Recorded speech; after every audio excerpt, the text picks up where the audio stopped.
Bismillahirrahmanirrahim. Assalamualaikum warahmatullahi wabarakatuh. Selamat pagi Pak. Sebelumnya izinkan saya untuk memperkenalkan diri.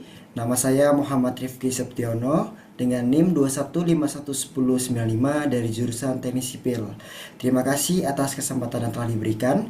Jadi pada kesempatan kali ini saya akan mempresentasikan salah satu topik dari kuliah Islam Rahmatin Alamin kelas A, yaitu bangga menjadi seorang muslim. Siapa itu muslim?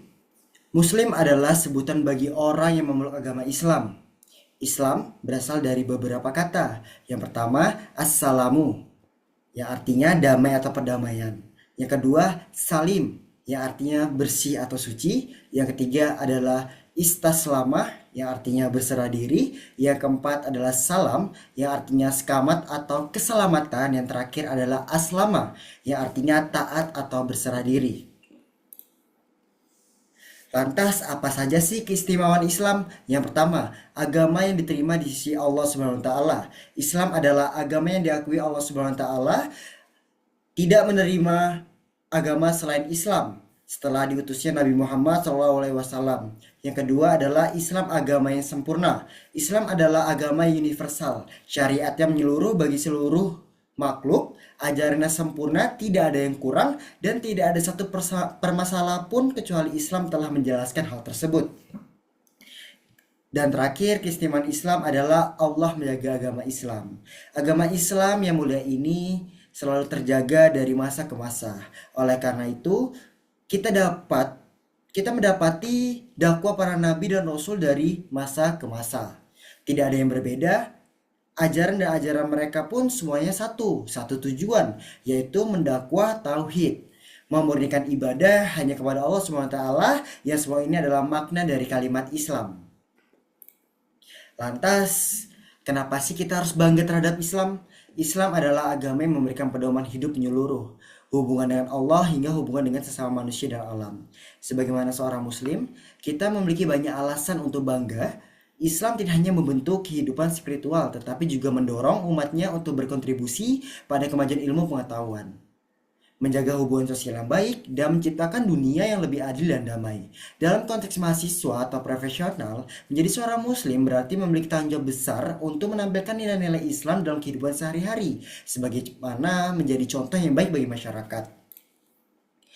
Apabila seorang berkata aslama fulanul fulainin, maka itu artinya fulan patuh dan tunduk pada si fulan serta akan menuruti apa yang diinginkannya.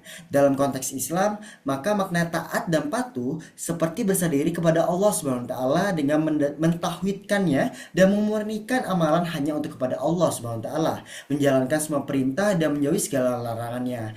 Hal tersebut didukung oleh Quran surah Al-Maidah ayat 3 yang artinya, pada hari ini telah kusempurnakan bagimu agamamu dan telah kusempurnakan bagimu nikmat dariku, dan aku telah ridho Islam sebagai agamamu. Selanjutnya, perspektif penerapan dalam bidang teknik sipil, karena saya memiliki memiliki latar belakang teknik sipil. Perspektif penerapannya ialah yang pertama, prinsip Islam yang mendukung kemajuan ilmu pengetahuan. Islam mendorong ilmu pengetahuan dalam Al-Quran dan hadis. Ada banyak ayat dan pesan yang mendorong umat Islam untuk mempelajari ilmu, termasuk ilmu yang berhubungan dengan pembangunan dan rekayasa seperti teknik sipil. Contohnya dari hadis HR Tabrani yang artinya, sesungguhnya Allah mencintai orang yang melakukan sesuatu dengan ikan atau kesungguhan dan keahlian. Prinsip ini relevan dalam bidang teknik sipil, di mana kesungguhan dan ketelitian sangat penting untuk membangun infrastruktur yang kokoh dan aman. Peradaban Islam yang gemilang artinya adalah sejarah menunjukkan bagaimana peradaban Islam pada masa lampau, misalnya Alhamdulillah di Spanyol atau jembatan Pulau Telo di Irak, berkontribusi dalam pengembangan teknologi konstruksi. Berdasarkan penjelasan mengenai nikmat tersebut, maka sudah sepatutnya kita bangga akan agama Islam yang telah memberikan begitu banyak nikmat, sehingga kita bisa memberikan kontribusi berdasarkan ilmu yang telah kita peroleh. Dalam hal ini, bangga dalam perspektif teknik sipil dengan mengintegrasi nilai-nilai Islam dalam praktik dan kontribusi. Contohnya yang pertama adalah penerapan prinsip berkelanjutan, yang kedua berinovasi dalam memajukan arsitektur Islam, yang ketiga beretika, yang berempat kontribusi kemajuan umat, dan terakhir adalah pembangunan rumah ibadah dan amal. Cukup sekian dari penjelasan saya mengenai presentasi bangga menjadi seorang Islam. Mohon maaf bila ada tutur kata yang kurang berkenan. Wassalamualaikum warahmatullahi wabarakatuh.